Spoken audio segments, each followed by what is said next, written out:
अंतर्राष्ट्रीय महिला हिंसा उन्मूलन दिवस உலக மகளிர் இம்சை தீர்த்துக்கட்டும் நாள். जहाँ नारियों की पूजा होती है वहाँ देवता निवास करते हैं. எங்கு பெண்களுக்கு பூஜை நடக்கிறதோ அங்கு தேவதைகள் வசிக்கிறார்கள். तत्रे तास्तु न पूजन्ते सर्वस्था फला क्रिया. मतलब जहाँ उनकी पूजा नहीं होती वहाँ सारे काम निष्फल हो जाते हैं. எங்கு அவர்களுக்கு பூஜை நடப்பதில்லையோ அங்கு எல்லா விதமான காரியங்களும் நடக்காது. அப்ப அவங்க கேக்குறாங்க, அந்த நடக்காத காரியங்கள் என்னவாகுகிறது, பிறகு எப்பத்திலிருந்து அது ஆரம்பிக்கிறது? அது ஏன் நடக்க மாட்டேங்கிறது என்றால்,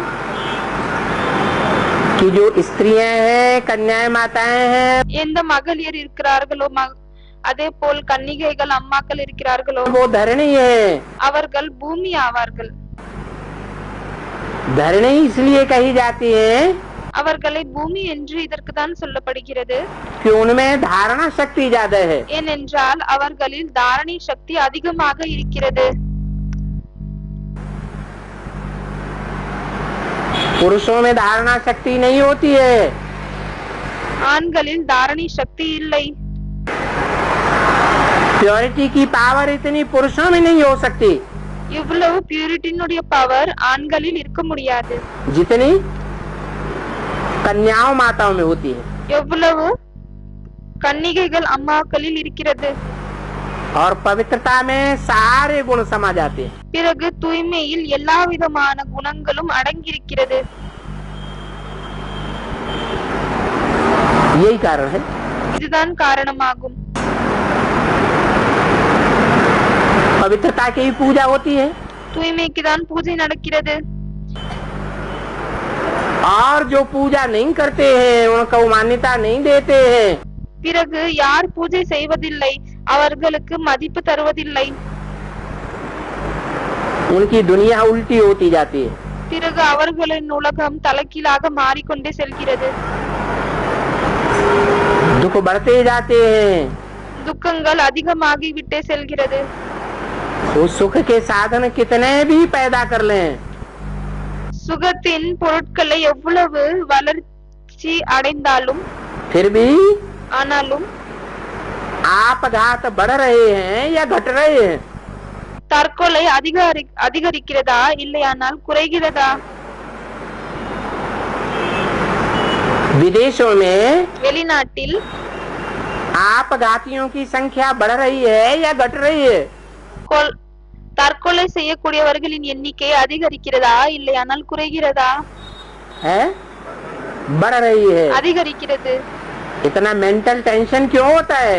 இவ்வளவு மென்டல் டென்ஷன் ஏன் ஏற்படுகிறது? क्योंकि स्त्रियों को वैश्या बनाते हैं. ஏனென்றால் பெண்களை வேश्याவாக்குகிறார்கள். वैश्या बनने के लिए प्रेरणा देते हैं. அவர்களுக்கு வைஷ்யாவாகுங்கள் என்று அந்த தூண்டுதலை தருகிறார்கள். अभी भारतवासी विदेशियों से प्रभावित हो गए. இப்பொழுது பாரதிய மக்களும் அந்த வெளிநாட்டு பண்பாடோடு பிரபாவத்தில் வந்து விட்டனர். विदेशी पढ़ाई से प्रभावित हो गए. வெளிநாட்டு படிப்போடு பிரபாவத்தில் வந்து விட்டனர். तो भारत की कन्याओं में भी उल्टा ज्ञान बैठता जाता है. எனவே பாரதத்தின் கன்னிகைகளிலும் தலைகீழான ஞானம் அமர்ந்து கொண்டே செல்கிறது. भारत की कन्याओं माताओं में भी सूपनखा पूतनाओं की संख्या बढ़ रही है. பாரதிய கன்யா மாதாக்களிலும் சூப்பனகா பூத்தனா என்ற அந்த எண்ணிக்கை அதிகரிக்கிறது. क्या कारण है? என்ன காரணமாக இருக்கிறது?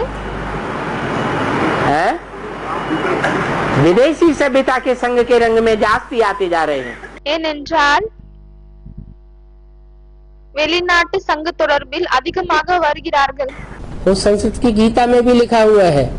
சம்ஸ்கிருதத்தில் இருக்கக்கூடிய கீதையிலும் எழுதப்பட்டிருக்கிறது.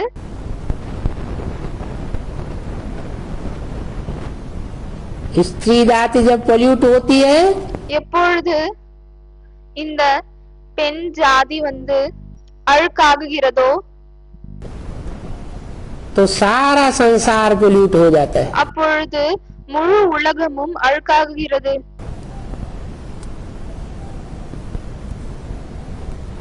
स्त्रियों की जब महिमा बढ़ती है பெண்களின் மகிமை எப்பொழுது அதிகரிக்கிறதோ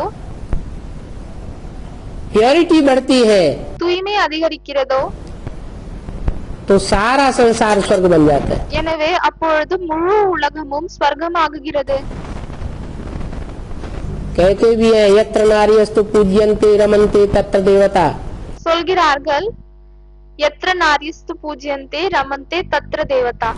जहाँ नारियों की पूजा होती है எங்கு பெண்களுக்கு பூஜை நடக்கிறதோ माता समझ करके அம்மா என்று புரிந்து கொண்டு वहाँ देवताएं निवास करते हैं அங்கு தேவதைகள் வசிக்கிறார்கள்। और जहाँ नारियों का अपमान होता है பிறகு எங்கு பெண்களுக்கு அவமானம் நடக்கிறதோ वहाँ राक्षसी सृष्टि बन जाती है। आज घर ராட்சச உலகமாக அசுர உலகமாக மாறுகிறது। घर का ये हाल है இப்பொழுது ஒவ்வொரு வீட்டின் நிலைமை இதுதான் ஆகும்। कि पिता खुदा न खास्ता शरीर छोड़ जाए ஒருவேளை தந்தை சரீரத்தை விட்டுவிட்டால் और बच्चों के हाथ में सत्ता आ जाती है பிறகு குழந்தைகளின் கையில் அந்த பொறுப்பு வருகிறது। बच्चे माता की बात नहीं मानते குழந்தைகள் அம்மாவினுடைய பேச்சை கேட்பதில்லை, अपनी बात चलाते हैं। தன்னுடைய விஷயத்தை தான் அவர்கள் நடக்க வைக்கிறார்கள்। माता जैसे उस घर में दासी बन करके रह जाती है। எப்படியானால் அந்த வீட்டில் அம்மா ஒரு வேலைக்காரியாக தான் இருந்து விடுகிறாங்க। अभी थोड़े साल पहले तक भी ये परंपरा भारत में रही இப்பொழுது கொஞ்ச வருடங்களுக்கு முன்னும் கூட இப்படிப்பட்ட பண்பாடு பாரதத்தில் இருந்தது। कि बाप के वर्षे का हकदार बच्चे बनते रहे என்னவென்றால் தந்தையினுடைய ஆஸ்தியின் உரிமையாளர்களாக குழந்தைகள் தான் இருந்தார்கள்। माता को कोई हिस्सा नहीं मिलता था। அம்மாக்களுக்கு எந்த விதமான பங்கும் கிடைக்கவில்லை। अभी तो भगवान के रूप में प्रत्यक्ष हो रहा है இப்பொழுது கடவுளின் ரூபத்தில் வெளிப்படுகிறார் सृष्टि पर। இந்த உலகத்தில்। इसलिए फिर भी ये नियम पक्का कर दिया है सरकार ने। அதனால்தான் இந்த நியமத்தை இந்த அரசாங்கம் பக்காவாக்கி விட்டது। जब से शिवरात्रि की छुट्टी मनाना शुरू किया எப்பத்திலிருந்து சிவராத்திரிக்கு விடுமுறை கொடுக்க ஆரம்பிச்சாங்க। कि माता का भी हिस्सा प्रॉपर्टी में होना चाहिए। என்னவென்றால் அம்மாக்களின் பங்கும் சொத்தில் இருக்க வேண்டும்। तो अभी माता को कुछ हिस्सा मिल रहा है। எனவே இப்பொழுது அம்மாக்களுக்கு சில பங்கு கிடைக்கிறது। माताओं कन्याओं को भी हर அம்மாக்கள் கன்னிகைகளுக்கும் प्रकार की नौकरी में उनको हिस्सा दिया जा रहा है। எல்லா விதமான செயல்களில் வேலைகளில் அவர்களுக்கும் பங்கு கிடைக்கிறது, கொடுக்கப்படுகிறது।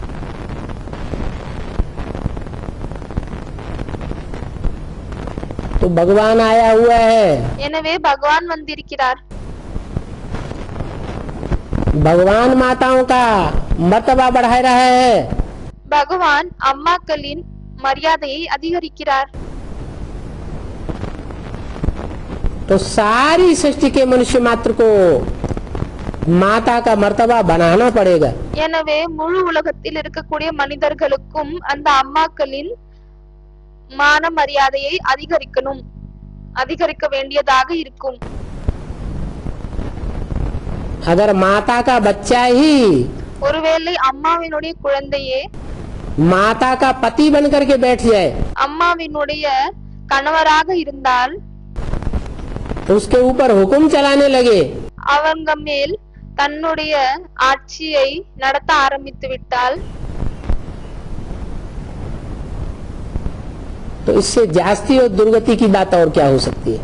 அதைவிட அதிகமாக துர்கத்தின் விஷயம் என்னவாக இருக்கலாம்? मुरली में बोला जुलुम कर दिया। शक्ति முரளியில் சொல்லியிருக்கிறாங்க குற்றத்தை செய்து விட்டார்கள் என்று। रूप बनेंगे तो फिर शक्ति के ललकार से समस्याओं का संहार हो जाएगा। சக்தி ரூபமாக ஆகினால் பிறகு சக்தியை கூப்பிடுவதால் எல்லா விதமான பிரச்சனைகளின் அழிவு என்பது ஏற்படும்। समस्या के सामने शीतला रूप नहीं काली रूप चाहिए। பிரச்சனைகளுக்கு முன்னால் शीतला रूप இல்லை ஆனால் காளி ரூபம் வேணும்। काली के आगे कोई हिम्मत रख न सके। காளியின் முன்னால் எந்த விதமான தைரியத்தையும் வைக்க முடியாது। अब शक्ति का इतना स्टॉक भरकर जाना है இப்பொழுது சக்தியினுடைய இவ்வளவு ஸ்டாக்கை நிரப்பிக்கணும் जो काली रूप से समस्याओं का समाधान कर सको। இப்படியானால் காளி ரூபத்தின் மூலமாக பிரச்சனைகளின் தீர்மானத்தை செய்யணும்। अव्यक्त वाणी तारीख 13 जून 1970 पृष्ठ 2 अंत। அவ்யக்த் வாணி தேதி 13/6/70 பக்கம் 2 கடைசியில் ऐसे कहते हैं भारत में பாரதத்தில் இப்படி சொல்கிறார்கள் आधे की हकदार है। என்னவென்றால் அர்த்தாங்கினி அதாவது பாதிக்கு அவங்களுக்கும் பாதி உரிமை இருக்கிறது। आधे की हकदार है लेकिन प्रैक्टिकल में अगर देखा जाए அவங்களுக்கும் பாதி பொறுப்பு உரிமை என்பது இருக்கிறது। ஆனால் பிராக்டிகலில் பார்த்தால் तो बैंक बैलेंस जास्ती पुरुषों के नाम होता है या माताओं कन्याओं के नाम होता है। அப்பொழுது இந்த உலகத்தில் பேங்க் பேலன்ஸ் அதிகமாக பெண்களின் பெயரில் இருக்கிறதா இல்லையானால் ஆண்களின் பெயரில் இருக்கிறதா? யாரோ சொல்றாங்க அதுக்கு பாபா சொல்றாரு இல்ல இல்ல நீங்க சொல்லாதீங்க। किसके नाम होता है? யார் பெயர்ல இருக்குது? पुरुषों के नाम होता है। ஆண்களின் பெயரில் இருக்கிறது। इसका मतलब இதனுடைய அர்த்தம் धन के ऊपर உடல் மேல் பணத்தின் மேல் और मन के ऊपर भी பிறகு மனத்தின் மேலும் மனதின் மேலும் आधिपत्य पुरुषों का जमाया हुआ है। ஆண்கள் தன்னுடைய ஆட்சியை வைத்திருக்கிறார்கள்। तो माताएं कंट्रोल्ड हुई पड़ी, எனவே மாதாக்கள் அவர்களின் கண்ட்ரோலில் இருக்கிறார்கள், बंधन में है। பந்தனத்தில் இருக்கிறார்கள்। ये उस भारत की बात है இது அந்த பாரதத்தின் விஷயமாகும் जहाँ शास्त्रों में ये गायन है यत्र नार्यस्तु पूज्यन्ते रमन्ते तत्र देवता। எங்கு சாஸ்திரங்களில் இது பாடப்பட்டிருக்கிறது எത്ര நாரியஸ்து பூஜ்யந்தே ரமந்தே தத்ர தேவதா। जहाँ नारियों की पूजा होती है, सम्मान से जहाँ देखा जाता है। எங்கு நாரி பெண்களுக்கு பூஜை என்பது நடக்கிறது, எங்கு பெண்களை ஒரு மரியாதை வழங்கப்படுகிறது, वहाँ देवताएं निवास करते हैं। அங்குதான் தேவதைகள் வசிக்கிறார்கள்। जहाँ नारियों का अपमान होता है எங்கு நாரிகளுக்கு அவமானம் நடக்கிறதோ वहाँ राक्षस निवास करते हैं। அங்கு அசுரர்கள் தான் வசிக்கிறார்கள்।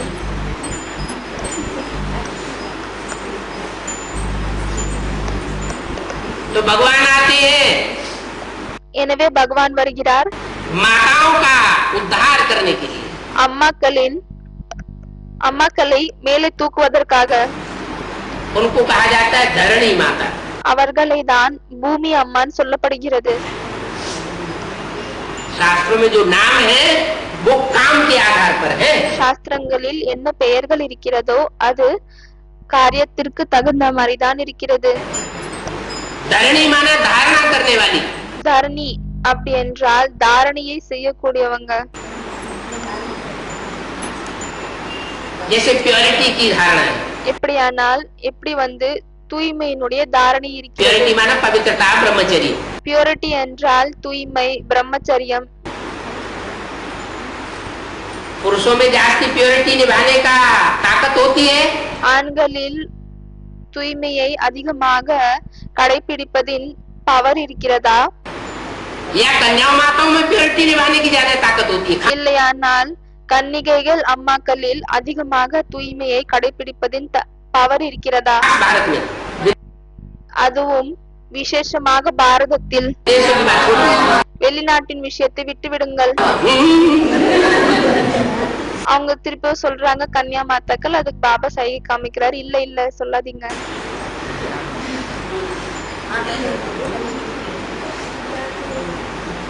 अगर यहाँ माताएं ज्यादा बैठी हुई है ஒருவேளை இங்கு அம்மாக்கள் அதிகமாக அமர்ந்திருக்கிறார்கள் என்றால் तो तो तो हाँ ज्यादा बैठी हुई है, इससे साबित होता है कि भाइयों ने उनको स्वतंत्र किया हुआ है नेल्लूर में। இதன் மூலமாக என்ன நிரூபணமாகுகிறது என்றால் ஆண்கள் அவர்களுக்கு சுதந்திரத்தை கொடுத்திருக்கிறார்கள். दूसरी जगह के मुकाबले फिर भी स्थिति अच्छी है। மற்ற இடங்களில் பார்த்தீர்கள் என்றால் அதை விட இங்கு கொஞ்சம் நிலைமை நல்லா இருக்கிறது.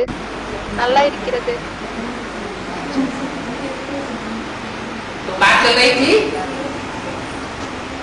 कि माताएं जब इस सृष्टि में बंधन में आ जाती है, விஷயம் ஓடிக்கொண்டிருந்தது. எப்பொழுது அம்மாக்கள் இந்த உலகத்தில் பந்தனத்தில் வருகிறார்களோ तो भगवान को आना पड़ता है। அப்பொழுது கடவுளுக்கு வர வேண்டியதாக இருக்கிறது. चाहे वो सीता माता हो அது சீதா அம்மாவாக இருந்தாலும் சரி, और चाहे वो मंदोदरी हो। அதே போல் மந்தோதரியாக இருந்தாலும் சரி, अपने को अकेला कभी नहीं समझना தன்னை எப்பொழுதும் தனியாக புரிந்து கொள்ளக்கூடாது.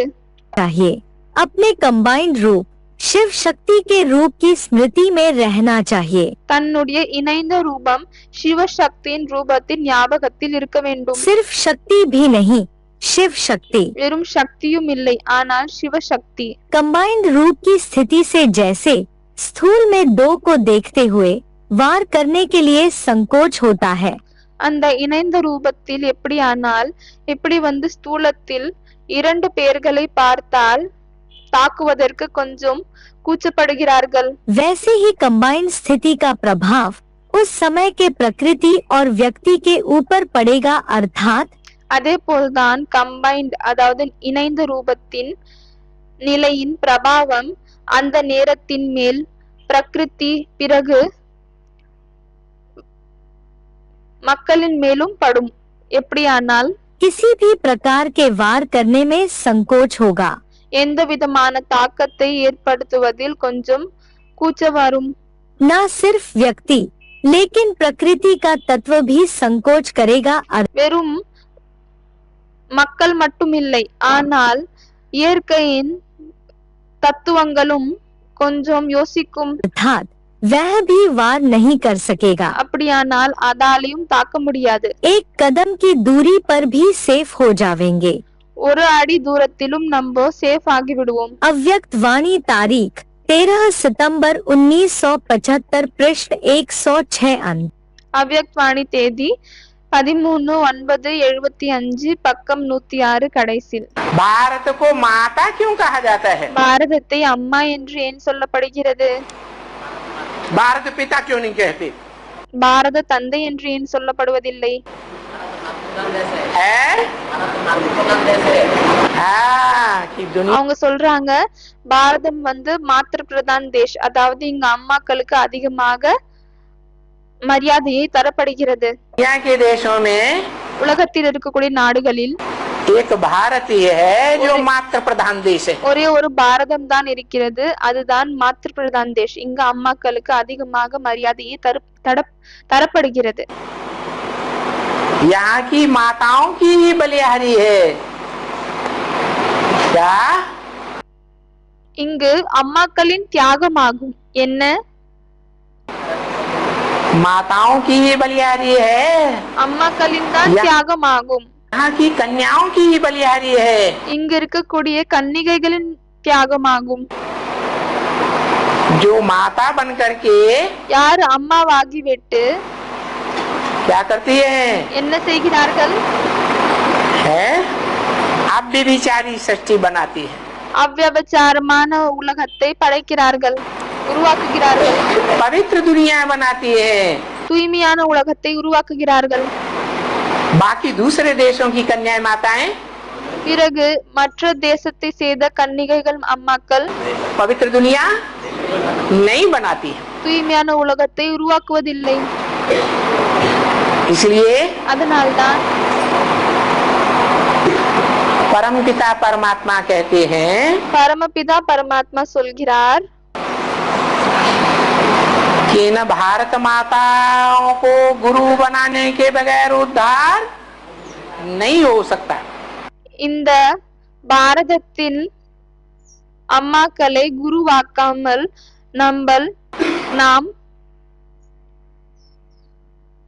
நம்மளது கடை தேற்றுதல் என்பது நடக்காது. सभी संबंधों में எல்லா சம்பந்தங்களில் गुरु सबसे श्रेष्ठ माना जाता है। குருதான் சிரேஷ்டமாக கருதப்படுகிறது, ऊंचा माना जाता है। உயர்ந்ததாக ஏற்றுக்கொள்ளப்படுகிறது. क्योंकि गुरु ही सदगति देने वाला है। ஏனென்றால் குருதான் சத்கதியை வழங்கக்கூடியவராவார். तो माता गुरु को माता जरूर मानना पड़े। எனவே அம்மா குருவை அம்மாவாக கண்டிப்பாக ஏற்றுக்கொள்ள வேண்டியதாக இருக்கிறது. और प्रैक्टिकल जीवन में मानना पड़े। பிறகு பிராக்டிக்கல் வாழ்க்கையில் இப்படி ஏற்றுக்கொள்ள வேண்டியதாக இருக்கும். क्योंकि भारत है ही मातृ प्रधान देश। ஏனென்றால் பாரதம் அம்மாக்களுக்கு முக்கியத்துவத்தை தரக்கூடிய நாடாகும். माताओं के द्वारा ही पलटाव आता है इस भारत में। அம்மாக்களின் மூலமாக தான் இந்த உலகத்தில் மாற்றம் வருகிறது, पिता के द्वारा नहीं। தந்தையின் மூலமாக இல்லை. सब पुरुषों को बोल दिया दुर्योधन दुशासन। அனைத்து ஆண்களுக்கும் சொல்லப்பட்டிருக்கிறது துரியோதன் துஷாசன். माताओं को शिव शक्तियां बोला है। அம்மாக்களுக்கு தான் சிவசக்தி என்று சொல்லப்பட்டிருக்கிறது. तो परिवर्तन लाने वाला कौन? எனவே மாற்றத்தை கொண்டு வரக்கூடியவங்க யாரு? कन्या माता है। कोई भी கன்னிகைகள் அம்மாக்கள். कार्य करना होता है तो सदैव यही सोचा जाता है कि मेरे बिना कोई कर नहीं सकता, तभी फलता होती है। எந்த விதமான காரியத்தை செய்யவிருக்கிறார்கள் அப்பொழுது எப்பொழுதும் இதைதான் யோசிக்கிறார்கள், என்னவென்றால் என்னை விட்டால் இந்த காரியம் நடக்காது, நான் இருந்தால்தான் இது பலன் தரும். आज से कोशिश अक्षर खत्म करो। இன்னிலிருந்து முயற்சி என்ற அந்த வார்த்தையை முடித்து விடுங்கள். मैं शिव शक्ति हूँ। நான் சிவசக்தி ஆவேன். शक्ति सभी कार्य कर सकते हैं। சிவசக்தி எல்லா விதமான காரியத்தையே செய்ய முடியும். शक्तियों की शेर पर सवारी दिखाते हैं। சக்திகளுக்கு சிங்கத்தின் மேல் சவாரியை காமிக்கிறார்கள். किस भी प्रकार माया शेर रूप में आए तो भी डरना ना है। எந்த விதமான ரூபத்திலும் மாயை சிங்க ரூபத்தில் வந்தாலும் கூட பயப்படக்கூடாது. शिव शक्ति कब हार नहीं खा सकती। சிவசக்தி எப்பொழுதும் தோல்வியை அடைய முடியாது. अव्यक्त वाणी तारीख 24 जनवरी 1970 पृष्ठ 2 मध्याह्न। அவ்யக்தவாணி தேதி 24/1/70 பக்கம் 2 நடுவின் கடைசியில். अभी कलयुग में नारियों की पूजा हो रही है। இப்பொழுது கலியுகத்தில் பெண்களுக்கு பூஜை நடக்கிறதா? नारियों की पूजा हो रही है, ये अच्छी तरह धुनाई हो रही है। இல்லையானால் நல்ல விதமாக அவங்களுக்கு அடி விழுகிறதா?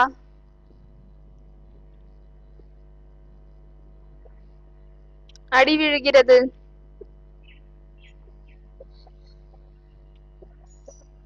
எனவே இங்கு தேவதைகள் வசிக்கிறார்களா இல்லையானால் அசுரர்கள் வசிக்கிறார்களா? அசுரர்கள் வசிக்கிறார்கள். எவிச்சாரிகளை அசுரர்கள் என்று சொல்லப்படுகிறது.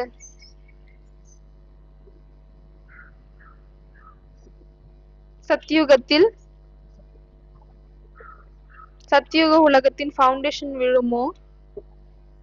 எனவே அங்கு பெண்களுக்கு பூஜை நடக்கும். பெண்களுக்கு உயர்ந்த பார்வையின் மூலமாக பார்ப்பார்கள். சிரேஷ்டமான பார்வையில் பார்ப்பார்கள். எனவே அங்கு தேவதைகள் வசிப்பார்கள். சுகத்தின் உலகமாகும். எப்பொழுதும் ஒரு தந்தை, வேறு யாரும் இல்லை. இப்படிதான் சிவசக்திகள் ஆவார்கள். இப்படி நினைவில் வைத்தால் எந்த விதமான மாயையும் தாக்காது.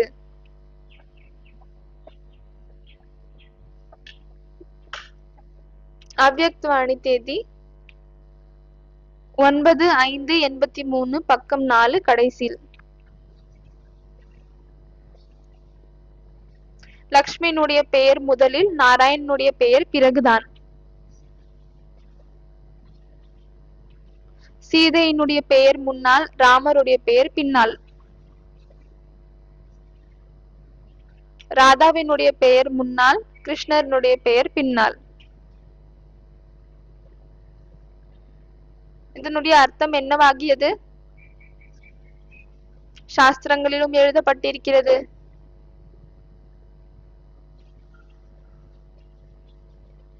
யத்ர நாரியஸ்து பூஜ்யந்தே ரமந்தே தத்ர தேவதா.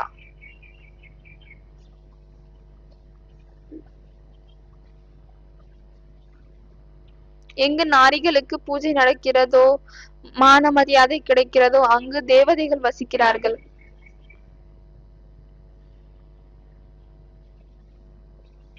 பிறகு எங்கு நாரிகளுக்கு பூஜை என்பது நடக்கவில்லை, அவர்களை ஒதுக்கி வைக்கிறார்கள், அங்கு ராட்சசர்கள் வசிக்கிறார்கள். எனவே இன்றைய உலகம் யாருடைய உலகம்? தேவதைகளின்னா, இல்லையானால் அசுரர்களின் உலகம் என்று சொல்லப்படணுமா? இது ராட்சச குணம் கொண்டவர்களின் உலகமாகும். இப்பொழுது இந்த உலகத்தை திரும்பவும் மாற்றுவதற்காக பரமாத்மா தந்தை திரும்பவும் வந்திருக்கிறார். எப்பொழுதும் தன்னை சிவசக்தி என்று புரிந்து கொண்டு எல்லா விதமான செயல்களை செய்கிறியா? சக்திகளுக்கு பாடல் இருக்கிறது இல்லையா? சிவனுடைய சக்திகள். எனவே சிவபாபாவினுடைய நினைவில் எப்பொழுதும் இருக்கிறீர்களா? சிவன் பிறகு சக்தி இருவரின் இணைந்த பாடல்தான் இருக்கிறது மகிமை. எப்படி உடல் பிறகு ஆத்மாவிற்கு இருவருக்கும் துணை இருக்கிறதோ, எப்பொழுது வரையும் இந்த உலகத்தில் பாட்டு இருக்கிறதோ அப்பொழுது வரையும் தனியாக முடியாது.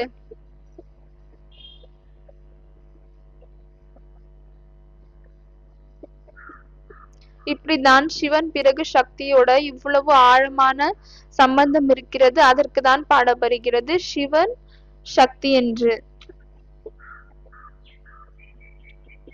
எனவே இப்படி எப்பொழுதும் துணையினுடைய அனுபவத்தை செய்கிறீர்களா? இல்லையானால் வெறும் பாடல்தான் இருக்கிறதா?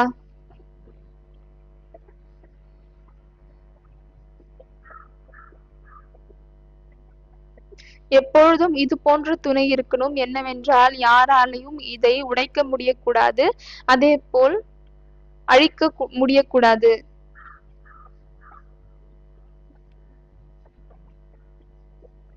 அவ்யக்தவாணி தேதி 31/5/72 பக்கம் 1 ஆரம்பத்தில். எனவே மிகவும் அதிகமாக சந்தோஷம் குழந்தைகளான உங்களுக்கு தான் இருக்கணும்.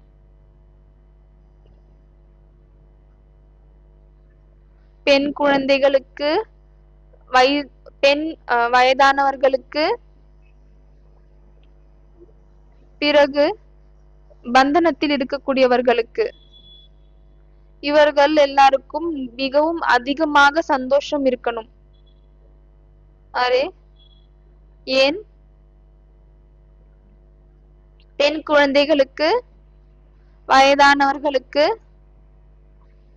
பிறகு பலம் இல்லாதவர்களுக்கு, பலம் இல்லாத பெண் அவங்களுக்கு ஏன் அதிகமாக?